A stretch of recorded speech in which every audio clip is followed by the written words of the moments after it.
Alex Murshak. Today, it didn't start. It started now. Hello and welcome to Agora Politics. This is your host, Alex Murshak. Today I'm speaking with William Buckner. William Buckner is a research assistant at the Human Systems and Behavior Lab based in the Department of Anthropology at Pennsylvania State University. He also is quite a prolific blogger and writer. He writes and blogs on violence, warfare, rituals, deception, small-scale societies, and a number of other topics. William, welcome to the show. Thanks for having me. Thanks for coming on. So as we talked about a little bit before this all started, I actually primarily know you from Twitter. You're going by the handle Evolving Moloch, and so that's how I kind of recognize you. And in fact, I wasn't even sure if I was going to be able to find out your last name until I looked on your blog and checked it out. But anyway, I'm very happy to have you on. And today I really wanted to dig into some aspects of what I think is human nature. And we can even dig into that question a little bit if you'd like. But first of all, do you just want to introduce the audience to a little bit about your work and what your primary research interests are? Yeah, sure. So I work, as you said, for the Human Systems and Behavior Lab. And a lot of that work is focused on violence and warfare in small-scale societies. So the principal investigator of that lab, Luke Glowacki, does field work among East African pastoralists, the Nyangatom, focused specifically on warfare and the mechanisms that drive warfare. And a lot of the work I'm interested in is on violence, the socio-ecological contexts that incentivize violence, the cultural norms that can contribute to it, ultimate evolutionary mechanisms. So that's a key interest, and also deception, particularly in regard to secret societies, in particularly small-scale societies. So there's a long history in anthropology focusing on male cults in secret societies. But most of that was done, like 100 years ago in the early colonial encounters and things like that. And they haven't been given as much attention over the last few decades. So that's something I'm interested in. Why do these cults occur across diverse geographic regions? What are the similarities they have? Why it's particularly men who have the more coercive and violent secret societies. I mean, you have female secret societies as well. That can be very important, but there's some different mechanisms at work, I think, between the male secret societies and female secret societies and mixed sex secret societies. So deception and violence and the context where they occur and why they occur are probably my main focus, I'd say. Okay. So just riffing off of that real quick, deception is often a tactic employed in violence, right? In order to conceal information or to have a first strike advantage or something along those lines. Are secret societies, in your estimation, more political entities, or are they religious? Do they serve multiple roles? We tend to think of secret societies these days, people talk about, the Freemasons or the Skull and Bone Society. And so you very quickly devolve into conspiracy land. But obviously secret societies exist. And, just given the prevalence of them in many cultures and across lots of time periods, they have to serve some purpose. What do you think that is? So I would say it depends entirely on the secret society. And, so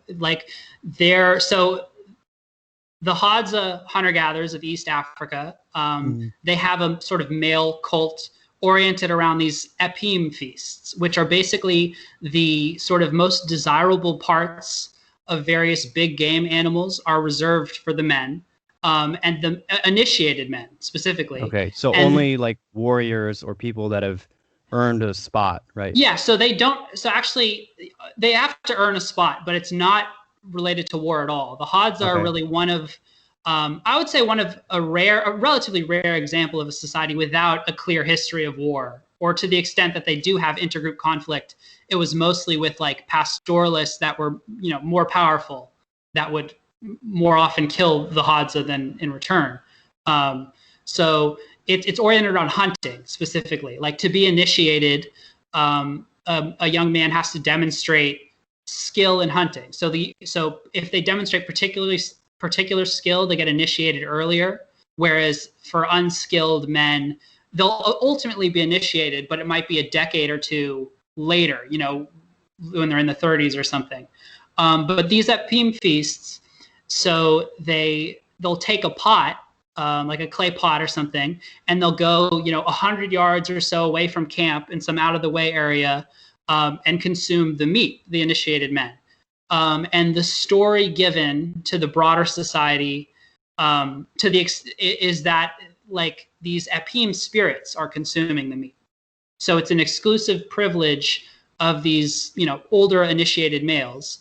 And so this, there's also associated with this, they have a tradition with berries where the most desirable berries are consumed first by the men as well. The women actually gather these, they bring them to camp, then it's given to the men, and then one of the males will like speak in a voice like accusing the women of eating it. It's like this sort of kind of a ceremony associated with it. And ultimately the women will eat the berries too, but it's like the men who get first choice. So with these sort of practices, there's some religious aspect, but it's also seemingly self-interested in terms of consuming desirable resources first, or exclusively in the case of the feasts. But it's not really a political entity. And the religious aspect seems somewhat secondary, maybe. Whereas like in Australia, in a lot of Aboriginal Australian societies where there were sort of secret male cults or secret societies, it does seem more of a political, organized entity with like long-term devotion to rituals and initiation stages, and the boys will have their penis sub-incised. There may be tooth avulsion. It's a long-term, years or decades process of initiation. And there seems to be a lot of meaning associated with like ritual objects and symbols. And it depends on the society, some more than others, but they can be more deeply religious and more political in terms of status and marriage arrangements and the privileges, like certain men being most important in the secret society hierarchy, and then at other levels these may be the men doing the initiations. So there's various positions associated with it. So I think it really depends. Like in New Guinea, you'll have more like secret societies associated with warfare and war alliances across different groups, even where there'll be sort of different cultural groupings sort of united around a secret cult or secret practices. So I think it depends a lot on the society. There's some similarities across these societies, but it can be more warfare oriented. It can be more religious, more hunting oriented. There's different types, I'd say, even if there's a lot of similarities. So what do you see then as the primary connection between secret societies and violence? You said that not all of them are for the purposes of engaging in warfare. You've emphasized that there is a tendency for them to be all male. And so maybe that has something to do with, I guess, the superior male use of force. But of course, there's some violence also in the rituals, which are more like personal sacrifices. What do you see as the role of violence in terms of making meaning for these societies? So I think this also depends on who's it's directed towards. So violence towards initiates, can be very important, and it can be a way. There can be different justifications for it. So sometimes it is explicitly stated it's to make the boys tough, right? To prepare them for warfare. This is the case in a lot of like New Guinea societies I've read, and some Amazonian ones, where it is like the boys need to be tough to be prepared for war. Other times against initiates, it can seem like a almost like a fraternity kind of thing, like hazing, you know, like the men may enjoy doing it, like kind of like straddling the line with what we call torture. Somewhat of the sadomasochistic elements have a chance to come out in these rituals and so forth. Yeah, I mean, it definitely depends on the society and the context and things like that, but there can be that for sure. That does happen.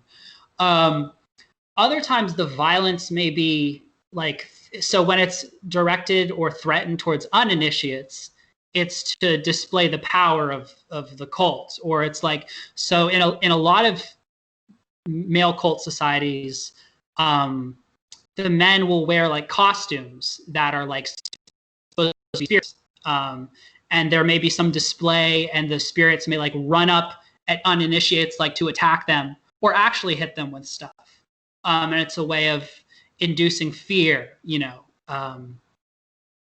So there's different functions to it. I will say, like, there are female secret societies, and some of them can be quite important, but the way they're expressed, it does seem generally less violence oriented, like pretty much always less violence oriented. And they're actually, the female secret societies ones are pretty interesting because in some cases they're like more secretive even. Like the male cults will be a lot of times, very ostentatious, like with the spirit portrayals and stuff like that. Like the men may want the wider society to know their power and control and the control of this cult. Whereas like female, secret societies, and when they have initiations, they seem like they'll be associated with like menstruation and stuff. So like where there's menstrual huts where the women are like segregated during menstruation, there may be like rituals associated with that and important like religious beliefs associated with it. But they are different, you know, and they're also like harder to study when it's men going to the society, right? And they'll, like a male ethnographer will be able, in some cases, or not always, will be able to get some insight into the male secret cult, you know, and like there's a few cases of male anthropologists like being initiated, things like that. But if it's a male ethnographer, and most of them were male historically, most, you know, they can't find anything out about the menstrual taboos and you know what's going on in the menstrual huts and stuff. They're not allowed.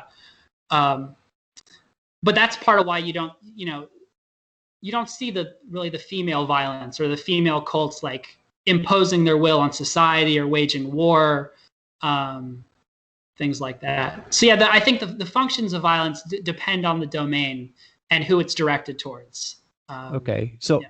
A few things I wanted to ask about just off of what you said. First off, you're using the word cult almost interchangeably with secret society here. And I wanted to just whether or not that is sort of in the, I guess, when you say it's a cult, it's not really a cult in the way that we think of cults, or is it? Well, how do you think of a cult? I'm not sure. It's tough to define. So I'll say like cults are these sort of quasi-religious structures with social organizations, usually with a singular leader who's highly influential, and basically what they do is they through various rituals and rules and strictures control the lives of members of the cult and slowly isolate them in order to separate them from the broad social fabric, and use them, I would say, largely for what is the term I'm looking for? Manipulative or extractive purposes, right? Getting free labor, sexual favors, these kinds of things. That's at least what I tend to think about when I think about a cult, and I'm not sure if there is a huge difference there, or if maybe you're just using it in a different way. I think that's fair. I would say, I mean, the main distinction, because these seem to be well integrated into the societies, whereas in our culture, we generally regard cults as very fringe and things to be extinguished. Okay, yeah. I mean, so yeah, the two distinctions then between that and the sort of common tendency of the secret societies is they can be well integrated. They can also be somewhat fringe, or you can have competing secret societies. So in like a lot of Pacific Northwest hunter-gatherer groups, you'd have different secret societies, some more prevalent and popular and more prestigious than others. And sometimes these were mixed sex, but often still more male-oriented. So they could still be kind of fringe. I mean, I guess it depends. And the other distinction would be the singular leader aspect. So that would be rare from what I've read of small scale societies, of the ones I'm talking about. Although I do think the other things you mentioned, like the manipulation aspects and securing favors from initiates and things like that, those dynamics are there often. Maybe not always. And it's tough because I'm thinking about these things in what they share and also where they're different. So it's hard to I'm not sure there's a singular way of framing them. Secret society is kind of imprecise too, in some fashion. Yeah, so that was the other point I wanted to get into, is the secretiveness, right? So you said you're interested in deception. Obviously, a secret society is kind of structured around this key component of, if not deception, at least concealment. And what is the function of keeping a secret? Would be my first question, because why can't other people know? The second thing is, do you find that there's often more than one layer of secretiveness? So not only is the content or the activities of the secret society secret from the people who are not part of it, but maybe even the society itself kept a secret. Yeah, we'll start with those. Yeah. So the second part of that question. So there can be multiple reasons to have a secret, right? Obviously, in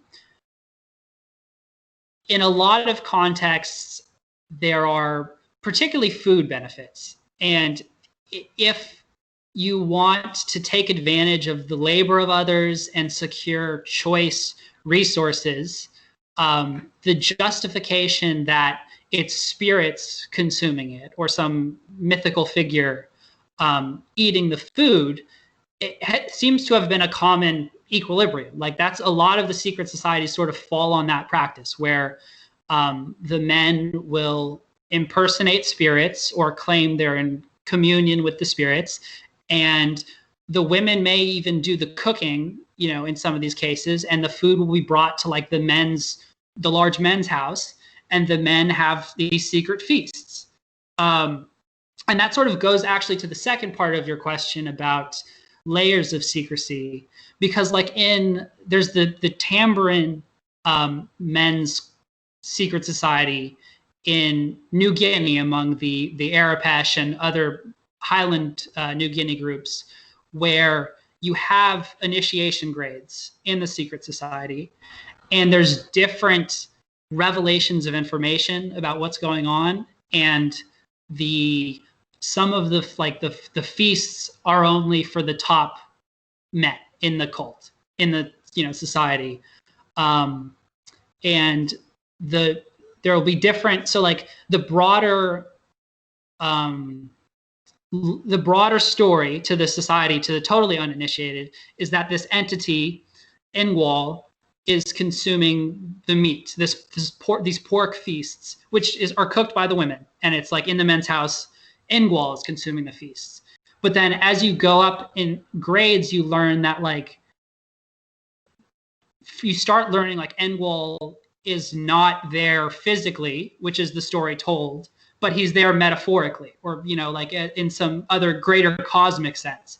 And then the highly initiated men have to consume the feast themselves for it to be given to Engwal, they're possessed by him. Mm-hmm. And then as you get higher, there seems to be, on some level, more awareness about it kind of being a justification.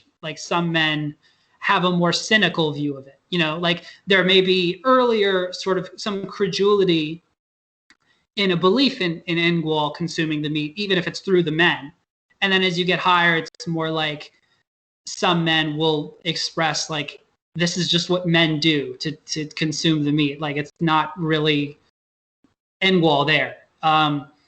So the initiation grade thing, I think, is the main area where you have those layers, probably.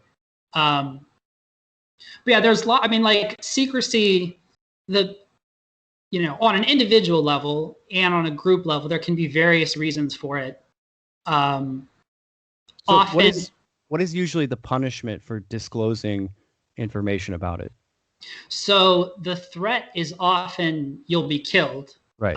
That's the threat. The question is then how often or when is that enacted? And sometimes the threat is like supernatural. It's like you'll be killed by the spirits. It's not necessarily that they'll do the killing themselves. People will do the killing themselves, but the spirit will do it if you do that.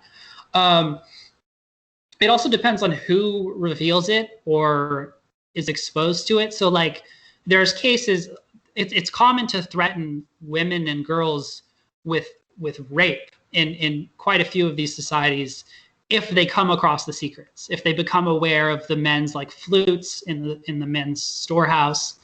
And there are cases of anthropologists who have interviewed women who have been raped as part of this and who clearly believe it's a credible, others who clearly believe it's a credible threat. There's an anthropologist, or not an anthropologist, he was the son of a missionary, Lucas Bridges, who lived in Tierra del Fuego, South America. And he was actually the only European to be initiated into the Ona hunter-gatherers male cult. And they said, if you reveal this to anyone, we'll kill you. And that's the normal part of the initiation. So it can be tough because anthropologists and missionaries and people who write about these societies have a limited window. They often don't get initiated, or it's rare to find someone who gets a full sort of insight into the society. So it can be hard to tell how often the threats are direct, like we physically will kill you and will act on that. But there have been, like there was the case in New Guinea too, in Gregory Bateson's book Naven, where some boys got too close to the men's like sacred objects, and they did kill some boys for getting too close. So I think it varies by society and context and who's encountering it or who's revealing it, but there are some real examples of killings and rape for it. And then there's others that may be more less strict or more supernatural threats. So the Mbuti, pygmy hunter-gatherers in the Congo have also a male cult, but the secrecy is very loose. Like, he mentions an example of someone losing like one of the sacred trumpets and then them kind of casually going to get it. Like it's less of a coercive dynamic. So it really depends, I think.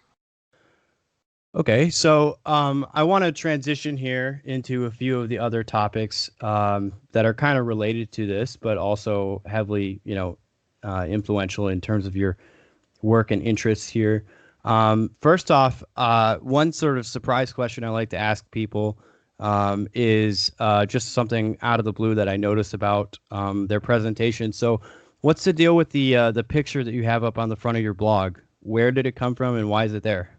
It's from a volume on West African secret societies, and it's a doctor who has gone through the requisite training and had the skills to practice doctoring within his society, which in many cases took years of training and practice to have that privilege and wear that material. And I mean, I think it's a really interesting picture, and I think it sort of conveys a lot about the different ways people will sort of present themselves, I guess, with certain, like the mask and the costume, it conveys something, and I like the aesthetic, and I think I like its association with initiation and display, things like that. Yeah. Okay, cool. So thank you for that answer. I just was curious about what was interesting about that picture.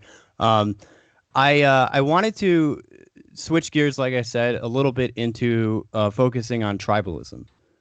So as an evolutionary anthropologist, you are studying a lot of what you would call tribal societies, or societies that are organized around the concept of a tribe. And my first question for you would be, just straight up, do you believe that we have a sort of inherent tendency towards tribalism? I think it depends on how you frame it because I think people naturally sort of coalesce into groups in some fashion, and then will I think people are self-interested, though, I should say, in a lot of ways. Okay. So like the tribalism thing, sometimes it's used as people unreflexively like defending the group or whatever. And I don't think that's really what happens a lot of the time. Like in a lot of actual tribal societies, group identity can be very flexible and strategic and contextual, and people can take advantage of overlapping or distinct identities or change their identity in some fashion, or their loyalties, things like that. So I don't think we're unflexibly tribal in that sort of sense of people just kind of like mindlessly following the group. But I think people do put themselves or find themselves in groups where they derive some benefits from being in that group, or the group otherwise fits their personality, or in that context, there's some advantage to it. And then that's when people are tribal in that sense. Well, I was just going to say, I think of it more as like an outgrowth of a physical reality, right? Which is that there is a bounded territory that's identified by your group or your tribe, or even your nation, as home territory, as owned space by you. And then there's sort of things that are beyond the border of that, beyond the boundary. And not only the things outside of the boundary, but also the people outside of that boundary are considered to be other, right? Considered to not be part of you. I know I can't draw up the name specifically, but I do know that there are it's fairly common for example, for some groups for the word for their own group to be human being, right? And the word for other groups is not that, right? So there's almost this linguistic implication that the people who are not part of the group are then not humans. And I think this is what people talk about a lot when they say tribalism, is the sort of in-group, out-group dynamic. What do you think of that? Yeah, I mean, I think there's a lot of truth to that. I think there's layers to that, though. So like even within a group that may consider itself like the most important people, there are subgroups, right? Or other coalitions people form and will defend or protect. I mean, this is the simplest example of this is just like kinship. So like your family, you'll defend, most people in most contexts will defend their family over some stranger within the broader group, even if they consider that stranger to be part of their society and in some fashion better than people outside that society. But yeah, I mean, I do think there's a lot of truth to what you said. Like, it is common for the kind of self-identity of a particular cultural group or population to identify themselves as like the real people, the most important people, like the semantic association with the term for themselves it conveys something like that. But it really, it's tough because even like within that, you can have different, people belonging to different totems, or kin groups that descend from some mythical ancestor or have a special association with some animal or object, like that's totemism. So I think there's definitely that kind of like coalitionary mindedness that people have, but I think it can be very flexible or more on a more fine grained level than just kind of broad tribalism. So the groups that you're studying here, and that we've mostly been talking about, are what you would say are sort of small scale societies. And I was just wondering what you think is the distinction in terms of your intellectual interest between these groups that we're talking about and something like ourselves, where whether that distinction is indigenous versus non-indigenous, or it has something to do with the level of civilizational complexity. What do you think is the distinction there? Well, I mean, it's tough. Like, I think we're almost talking about these people as if we're not part of them, right? And as a anthropologist, you are sort of taking this observer type of stance, but it's sort of a weird way to frame the problem because we're all human beings. Oh yeah, no, I mean, I think of it more just like context, scale and context. So like, if you're living in a hunter-gatherer society, that doesn't make you different in some, essential sense from someone living in an industrial society, but the environmental contexts are different. The socio-ecological incentives are different. Like there's more, the way you get your food is very different, right? The day-to-day life is very different. So, I mean, I'm interested in more just traditional societies, but it's not because I think they're as people fundamentally different. I think the environments they're in if you're trying to understand human evolutionary history or human history more broadly, living in a natural fertility, relatively natural fertility population where you have to forage for your own food or grow your own food, outside of a massive economic system where you can trade, you're getting stuff from across the world, like the ingredients in your food or the fibers in your clothing and the materials in your computer, everything are just very different. So and that's the way I tend to think about things in terms of like socio-ecological context and culture and how those incentives drive huge amounts of human behavior. And that's true whether you're in an industrial society or a small scale, whatever sort of society. A lot of those local conditions matter a lot. So are you inclined to draw out generalities from the specific cases that you're interested in? I mean, you talked about, okay, if we're trying to identify, I guess, commonalities in evolutionary history or in the evolution of human beings, you would obviously want to go as close as you can to the societies or the groups of people that are living most like how humans would have lived for the longest period of time. In your work as an anthropologist, are you looking to gain insights that you can generalize more broadly into human beings, or is this more of like a fascination? I mean, I want to. I don't come at it, I guess, one or the other, really. Like I like to see what I find. So like Good. the male cult stuff, I totally fell into it. Like I didn't go looking for that. It was just like I was reading a ton of ethnography and kept coming across these like interesting social forms that I had never heard about before, but it just kept popping up in ethnographies from around the world. And I was like, I have to understand this. Like, why is this the case?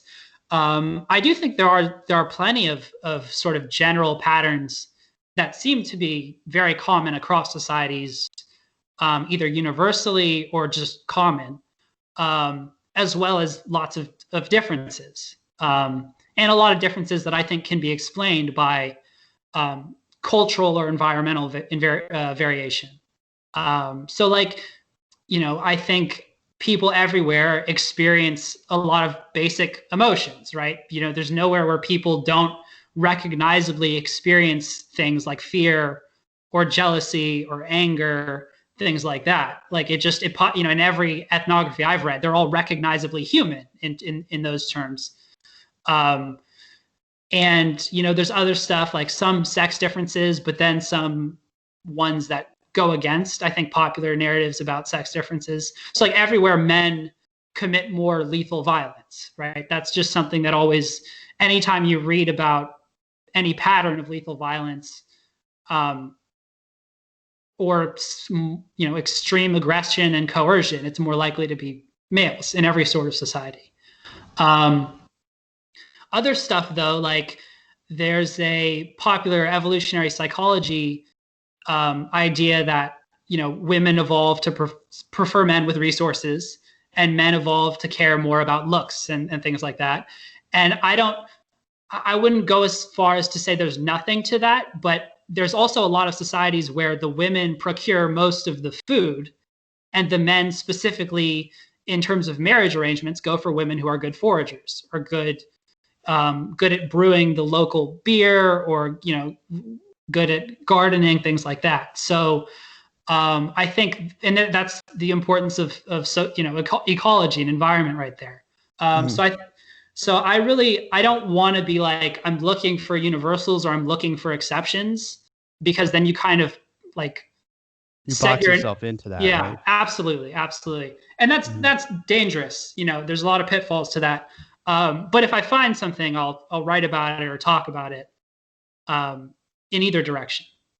So your blog is called Traditions of Conflict, and you're interested in violence. You're interested in traditional societies.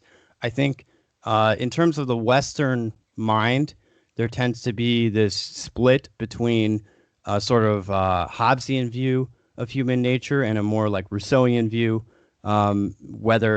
basically whether or not you believe that society has a dampening effect on human violence, or whether or not it actually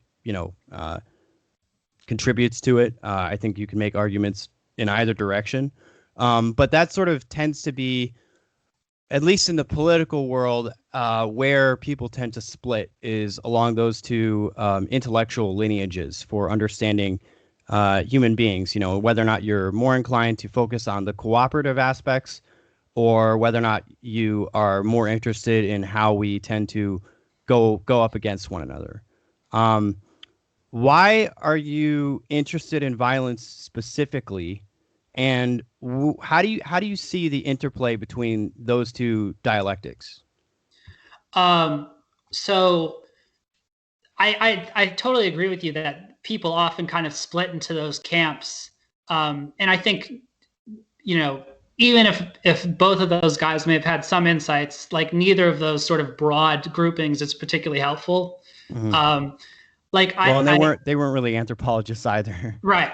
Well, and also they both thought, along with other people around that time, that life in the state of nature was like solitary. Like they both said, so that was very obviously static. Yeah. So that was, I think it's good to move beyond those generalizations. But as for why I'm interested in violence, I'm not entirely sure. I think it's been an important part of human history in a lot of ways, and I don't think it's always been explored as in a way that's particularly edifying. I want to understand why. Like it's been an important part of history, and I want to understand why it has been. And some of the patterns I came across in ethnography were just interesting to me in terms of not really being exposed to these cultural practices and norms and things like that, practices of headhunting, stuff like that. Yeah, I don't know. I just find it interesting, and I think it's worth trying to understand. Okay, yeah. I mean, it wasn't trying to get you to like psychoanalyze yourself or anything like that. But one of the questions that I've been pondering since we've been talking about it and is in my notes here is this this aspect of scale, right? So one of the key differences between living in, what you would say is an industrial society versus a more traditional society is that the tools that are available through technology um, that increase the capacity for violence to such an extent that you start getting, around the turn of the 20th century, notions of mutually assured destruction, and the fact that we're reaching a point where the tools that we have available for violence are so strong, they amplify the effects so much that we can't even really use them. Um, how do you see that dynamic of increasing technical capacity for violence changing the nature of human conflict? Um, well, I mean, I guess violence is always, not always, but it's often associated with particular incentives. So, like, you know, just going back to hunter gatherers, then I'll get back to larger scale. But like, there's a common idea that hunter gatherers like don't wage war. There's a belief in many sectors that they don't, and that's not correct. And it's been in part driven by a focus on the hunter gatherer societies that neighbor like powerful agro-pastoralist societies. So naturally, if you're a relatively small population using traditional tools or closer to traditional tools, it's not in your interest to wage war against a much larger society that may have more powerful tools um, and may have heavier investment into infrastructure and things like that. It's going to be in your interest in many of those contexts to move away, right? If you're already mobile as well. But if you're a hunter-gatherer society neighboring another hunter-gatherer society, and there may be some competition for desirable hunting grounds or gathering patches or fishing locations, things like that, you can see warfare. So like this kind of goes back to the whole Hobbes Rousseau thing. Like it's people are not inherently peaceful or violent in either case. It's based often on incentives and the context. So with something like the nuclear weapons, like I think the decades since populations have had nuclear weapons has been somewhat of a vindication of people responding to incentives. The fact that there hasn't been nuclear war, it's not in people's interests to engage in something like that.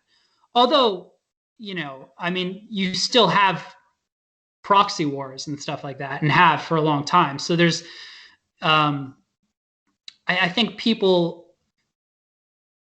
are often pretty smart about conflict in a lot of ways. Like you see this very common with small scale societies where like attackers usually succeed or they don't catastrophically fail at least, you know what I mean? Like Right. So like when people, if you go for the king, make sure you kill him. yeah. Right. And Yeah. this is true in coup attempts too, in state societies where there's a pretty high rate of success of like when generals wage a coup, they're often successful. Not always, but often people have a pretty good idea about when to strike. And obviously, again, I'm not saying that's always the case, but it's pretty common tendency. So I think the incentives matter a lot in whether whether you're in a small scale society, large scale society, interpersonal conflict, coalitionary violence, whatever the scale, incentives matter a lot. Okay. So I like your focus on incentives, and I like also the fact that it's not um, purely economic. When you hear people talking about incentives, often what they're talking about is just economic incentives. Um, but I wanted to go into something that can sort of distort incentives or even change the incentives themselves, which is human belief systems.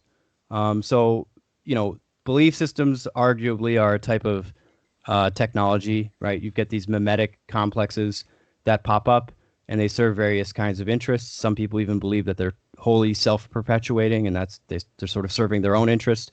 But belief systems do alter the incentives, and they cause people to do things that would normally be even outrageous or ridiculous to what you would normally consider, general human self-interest. Things like, whatever, causing people to join cults, for example, or even more extreme examples like suicide bombings, are clearly not in that individual's interest, but are a result of sort of the belief system that they've adopted. So how do I want to start with this?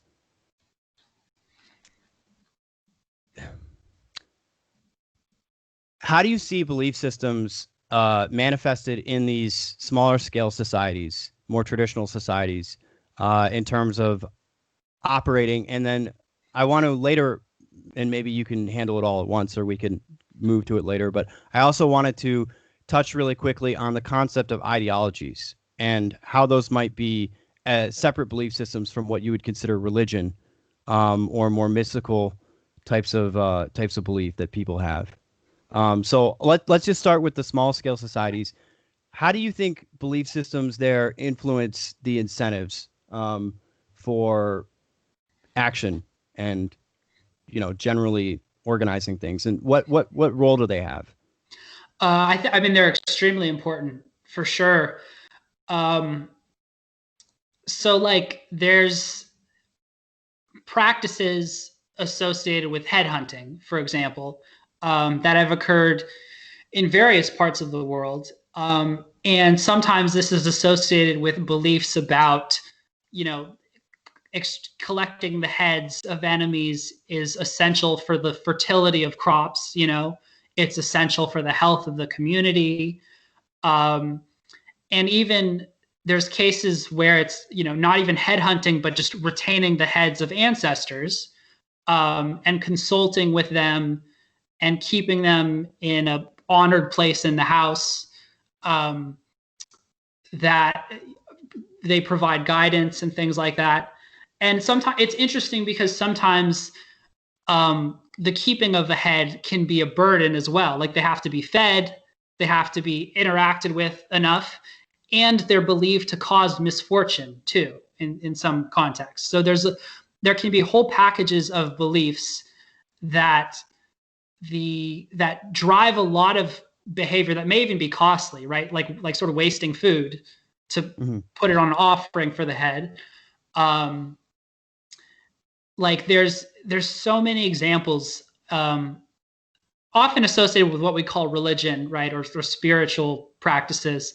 Like in a lot of hunting societies, there's rituals associated with hunting, and like so in some Inuit populations, they'd like leave desirable parts of the caribou out as a sacrifice after killing one, because it was believed that this offering means that the caribou will keep coming in the future.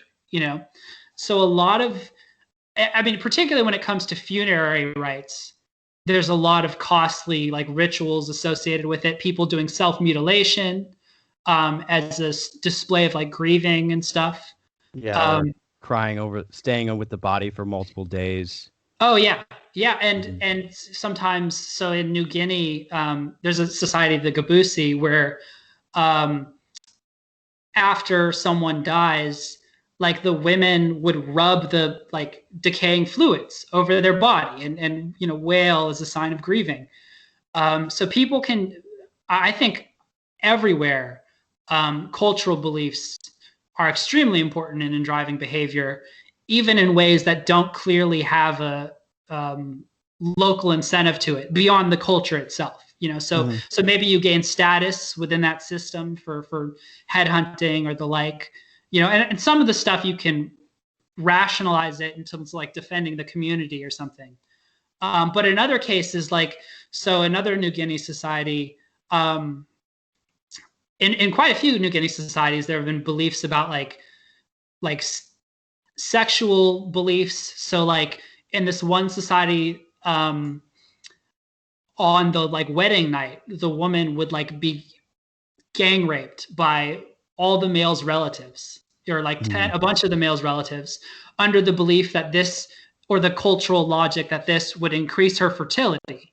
But in fact, it caused harmful like STDs and trauma, and it actually had the opposite effect. But this society was also well known for raiding other communities and abducting children to bring into their group. So even though their own fertility was hurt by this practice, they were having constant influx of children because of their raiding activities. So the culture could perpetuate itself, even if individual fitness interests could be hurt by this cultural practice. Mhm. So it's So like those are almost like complementing beliefs, sort of, in terms of yeah, like compensating. yeah, and I mean Yeah. they had a male cult, associated with this too, and the like young boys would be like raped in this cult as well. So So I sorry to interrupt you, but you've brought it up a few times here. I think sexual violence is one of those things that we don't tend to think about when we talk about violence or conflict. And obviously there are like lots of different theories about why sexual violence gets committed. Um, and whether it's for, purely for pleasurable reasons, or if there's more of a power dynamic type thing going on. But I just wanted to point out that like this is clearly a case where, due to these belief systems, that sexual violence is committed for no other reason other than, whatever superstitious belief they happen to have about, the reason for doing it. absolutely. That in this case I'm referring to, that's very true.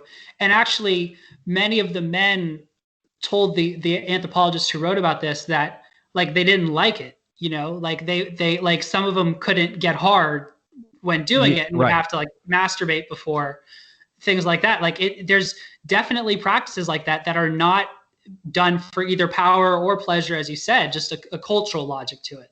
Now, there are other cases that fit the other two examples of power or pleasure, but it's not just those things. Absolutely. Hmm. So yeah, I'm sorry. I think I interrupted you. You were talking about the way in which these belief systems operate in these societies. Um, just for some context, I'm about halfway through Sir James Frazer's The Golden Bough right now, which I've been procrastinating on finishing because it's just so long, and I had to go read something else. But that book is sort of all about kind of at least when he wrote it at the time, it was about the exploring kind of the origins of religion and religious rituals, and kind of how it came out of superstitious beliefs, or early iterations of what you would call magic, where there's sort of a totem or an item or something that's believed to be possess some kind of power, and even though the action that you're taking with regard to it is not directly tied to some causal event in the universe that we can point to, it's believed to have a causal effect, right? And the core of it, if I remember correctly, I actually haven't picked it up in a little while, so I need to finish it. Is that these beliefs, uh, they evolve over time, and eventually we do sort of discover the causal reason for things happening. We do figure out that it rains when the clouds have sufficient precipitation in them, not because we did a rain dance or whatever. Although, to be fair, we can't know for sure. I don't know if anyone has the causality for rain nailed down entirely yet. But um, the point being that when we move from superstitious beliefs to straight up causality, then that just becomes what we call science, right? So how do you see religion and religious ideas evolving over time? Um, Yeah, that's tough. I mean, so Fraser's account. oh yeah. Also, tell me what you think of Fraser, because I'd like to know. So I mean, I one of my favorite books is Totemism and Exogamy, which is by Fraser, and it's an Mhm. exhaustive account of like totemistic practices and their association with marriage norms across a huge array of societies. Um, the quality of the sources are not always great. Like a lot of them are very early or brief reports from missionaries or colonial authorities, and they're not always the best accuracy. The sheer volume is useful, and they're from diverse sources, so you still get some good stuff and some patterns.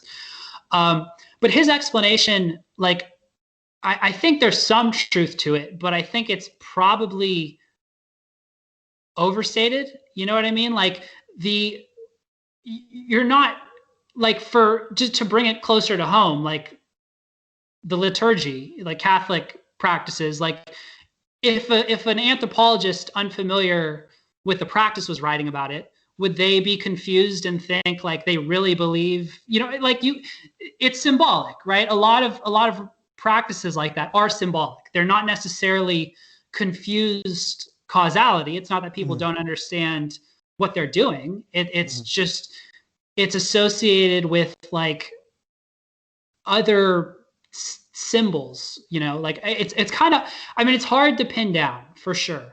But I'd be wary of boiling it down too much to just people not knowing the way the world works. Like there's some of that for sure. Like that's not an irrelevant aspect broadly. But I think, when they throw out an Inuit hunter throws out the caribou liver to appease the spirits of the caribou and to guarantee that more caribou will be coming next hunting time, or sing songs in their honor to appease their spirits. Like it's I don't think it like, they know when they're hunting, they know what it takes to hunt successfully, right? They stalk them for hours. They will stay, carefully isolated or hide behind trees. They'll wear camouflage, things like that. It's like, there's actually a good account of this, of a Kung rain, like a rain dance, where I can't remember where the source is from, but it's from an anthropologist describing a dance to initiate rain, and then it doesn't rain, and then the guy shrugs and stops. You know what I mean? Like it's just like it's not like, I don't know. There's a lot of symbolism to practices that don't necessarily have to be people confused or bad, right. sloppy science or something. So like that. we can't know exactly what's in their head, right, when they're performing these rituals. But if we take it as a given that they're not, necessarily thinking literally that it's going to give them what they want, yes, then that points to me to some sort of human tendency for like needing to find meaning, right, in the thing that they're doing, and they're sort of creating the meaning. You're calling it a symbol, right? So when I leave the liver out, and I'm hoping that brings more elk herds in the future, I don't know if that was the right story that I'm drawing that from, but anyway, people get it. Then there's something about like just being able to take some kind of action, right, to hope that something will happen, that sort of fulfills me, even if I know that, hey, like it's not necessarily going to give me what I want. And I'm just curious if there's any actions that people do these days where we know that it's not necessarily going to lead to the outcome that we want, but we still sort of go through the motion because it sort of is, I guess, reassuring to feel like we have some control. Do you think it comes from that?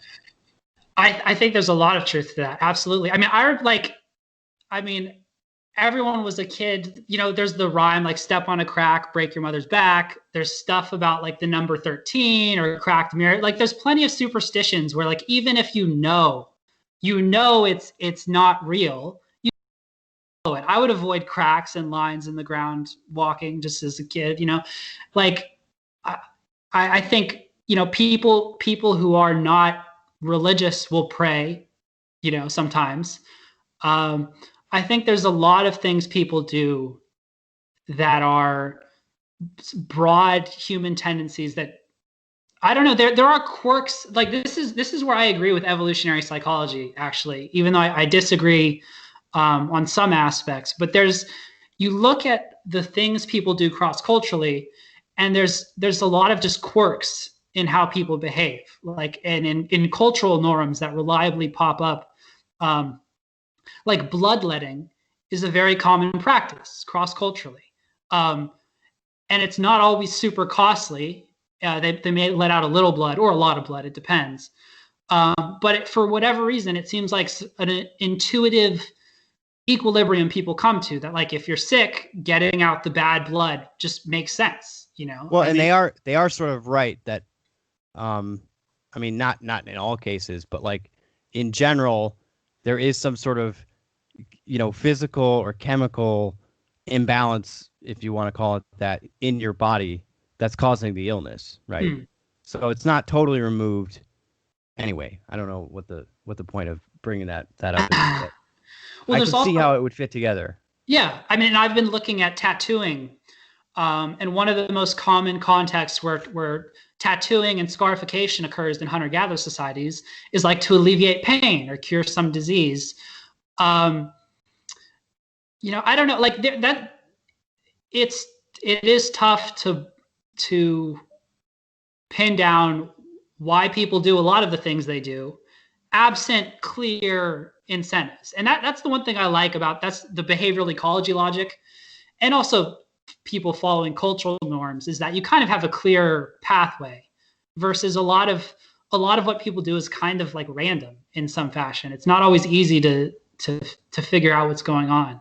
Yeah, or I mean, even like, just to bring up like a contemporary example right now, like you've got people who obsess over the news, right? And I'm not talking about political news. I'm talking about specifically like just with this coronavirus, like people that are constantly looking to get the next epidemiological update, right? On like the number of cases and what's the latest on, the studies that we got and how's the vaccine progress going. And like, if you're diverting a lot of your attention and a lot of your time to that, and you're maybe checking almost like daily or multiple times throughout the day to see like updates on Twitter or on the news or whatever about the epidemiology, like you're not actually necessarily like equipping yourself to be better informed about anything. And most of the time, the updates that you're getting are not going to be relevant, and they're not things that you can take action on. And for most people, they don't exist in a professional context where they would even be able to take, where they would be even contributing to that, or any kind of like new information that comes out on a day-to-day basis would likely be implementable in any real way in their life. So that to me like strikes me as like almost a quasi, a quasi superstitious thing, right? Where it's like they want to feel like they have control over this really like highly uncontrollable situation. And by doing this thing over and over again, almost compulsively, they're sort of giving themselves a kind of reassurance, even though it doesn't have an effect. That makes a lot of sense. I mean, I think that's a good way of viewing it in a lot of ways. I mean,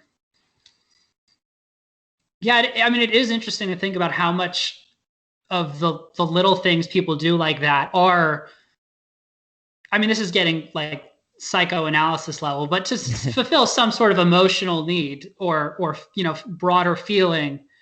I think there is a lot of that, Yeah, or just like an outlet for anxiety or something. Yeah, absolutely. I totally agree. Okay. So a few last things I wanted to ask you about. So your primary work outside of all the articles that you write, and you do actually write quite a lot. So I just want to say thank you for being a prolific contributor to a number of online platforms, because not a very small minority of people write the vast majority of the articles that are written. So, and I would consider you among one of those people. You're pretty prolific. But I wanted to ask you a little bit about your day-to-day work in the Human Systems and Behavior Lab at Penn State, because I'm assuming you're not spending most of your time. I mean, maybe you do take periods to go out into the field, but I'm assuming you're not spending most of your time, doing ethnographies and so forth in distant places. What do you do in a general sense on a day-to-day basis in the lab? So the most recent thing I've been working on is a project on punishment across cultures. So a lot of what I do, and this is both for the lab and for my own research that I'm doing, is use this database, the Human Relations Area Files, and it has ethnographic documents from about 350 or so societies. So I just dig through that, and like the punishment project we've been working on, it looks at the different contexts of punishment across these societies, and also a particular focus on punishments for war cowardice. So that's the main project I'm working on with the lab. Yeah, it's mainly just digging through this resource, the Human Relations Area Files, and looking for particular domains of interest to me or for the lab, or just I'm just randomly curious about. So I'll do a search. So this is like a large database or compendium. What is it? What's it mostly consisting of? So it's nice because it has a layout where you can see each society in the database, as well as there's a tab for all the collection documents and a tab for the authors that have written about each society. And so for each society, you'll have often, a dozen or two, more or less, ethnographic documents. And some are like books, others are brief reports, and they span from like, in some cases, there's like 1700s or even 1600s of the earliest accounts to more modern day. And there's some quality control for like, is this a good source? How reliable is this supposed to be? And it's nice because you have, for the same society, you'll have multiple documents from different authors. So you can check for consistency, or changes over time, things like that. So yeah, it's just basically a page. It's a website with a huge collection of documents that you can read through. And it also has, for each document, for each paragraph, there'll be categories and how they categorize different things like, funerary rites, warfare, and then there's subcategories for those. Like, under warfare, there's like tactics and like uniforms and peace deals and things like that. So it's just a great database. And I get lost in it all the time. I browse it obsessively for the last like 2 years, and I've learned a ton, and I still find out a lot of new stuff in there. Yeah. So are you doing like data analysis on that information, or is a lot of it just sort of soaking up or finding similar, I guess, I don't want to call them allegories, but narratives? Yeah, so it depends on the project, but most of what I do is like looking in a particular domain, so punishment, and then coding it based on like aspects of interest. So punishment for like adultery, punishment for cowardice, and then types of punishment. Like so under the cowardice part of the punishment project, we'll have like physical sanctions, with like physically attacking someone for war cowardice. Material sanctions, so like they'll have to repay economically. Reputational sanctions, things like social that. Pressure and yes, exactly. So it's mainly, and the way I do it personally for my own stuff, like I have a paper under review on disguises in hunter-gatherer societies, and so I looked in this sample of hunter-gatherer societies, different types of disguises. So disguises under religious or cult practices, disguises under war or interpersonal violence, and hunting disguises. And then I further categorize them based on like whether they fit certain types of camouflage or mimicry based on the animal literature. So it's mainly a lot of like cataloging and categorizing particular variables and domains of interest. Well, that's really, really cool. Yeah, well, thank you so much, Will, for coming on. I really appreciate you taking the time. It's getting a little late for me here in in the Eastern time zone. So I'm running out of steam, but I really appreciate you coming on the show. One last thing before I let you go, I just wanted to ask if there's anything that you wanted to share with the listeners that you feel would be an important thing to keep in mind, or an insight from the field of evolutionary anthropology. And in particular, I mean, you can make it about your work specifically if you'd like. Take that however you want. So, I mean, the main thing I'd say is that there's a lot of focus on evolutionary psychology as being sort of the sole evolutionary approach to human behavior, and I think it's important just to know that there are multiple evolutionary approaches to understanding human behavior. There's the framework of behavioral ecology, there's cultural evolution, and there's evolutionary psychology as the big three. And there's a lot of overlap, but differences too. And so there's different ways to understand the evolution of human behavior. And I just think it's important to be careful thinking in that way. Like, evolution's a powerful tool, but it's also easy to get kind of reductionist about it, or boil it down to like one easy answer, like you evolved to do X or you evolved to do Y. And it's worth, I think, just thinking about the different ways of thinking about socioecology and the environment, cultural pressures, as well as evolved instincts or cognitive mechanisms. So yeah, I mean, that's the main thing, just thinking about the multiple evolutionary approaches and the different ways you can understand human behavior. Awesome. Well, thank you so much, Will. I've had one evolutionary psychologist and two evolutionary anthropologists on, so the anthropologists are ahead right now. Nice. Anyway, you can read more of Will's work at traditionsofconflict.com, or find him on Twitter at evolving_Moloch. And with that, thank you so much for joining us, and have a great night, everyone.